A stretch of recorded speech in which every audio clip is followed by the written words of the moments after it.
Hello guys, welcome to Kavya சமையல்.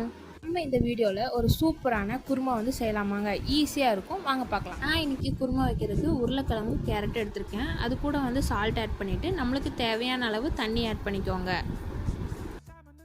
ரொம்ப தண்ணி ஆட் பண்ணிடாதீங்க, நம்மளுக்கு வந்து காய் வேகிற அளவுக்கு தண்ணி ஆட் பண்ணால் மட்டும் போதும்.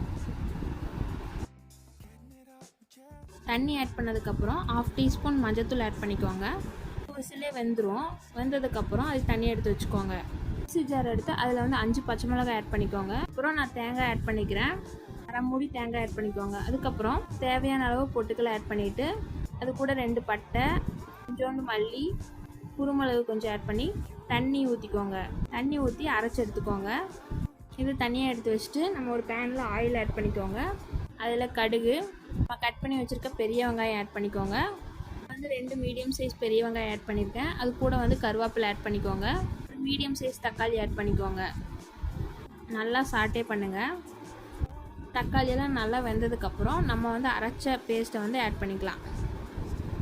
அது கூட வந்து நம்ம வேக வச்ச காய்கறி ஆட் பண்ணிக்கலாம். நல்லா மிக்ஸ் பண்ணிக்கோங்க. கொஞ்சம் கெட்டியாக இருந்தால் தண்ணி ஆட் பண்ணிவிட்டு நம்மளுக்கு தேவையான அளவு உப்பு ஆட் பண்ணிக்கலாம். நல்லா கொதித்து வந்ததுக்கப்புறம் நம்ம கொத்தமல்லி தழை ஆட் பண்ணிக்கலாம். உங்களுக்கு எம்மையான குருமா வந்து ரெடி ஆயிடுச்சுன்னா மறக்காமல் ட்ரை பண்ணுங்கள். என் சேனலை மறக்காமல் சப்ஸ்கிரைப் பண்ணிடுங்க. பாய்.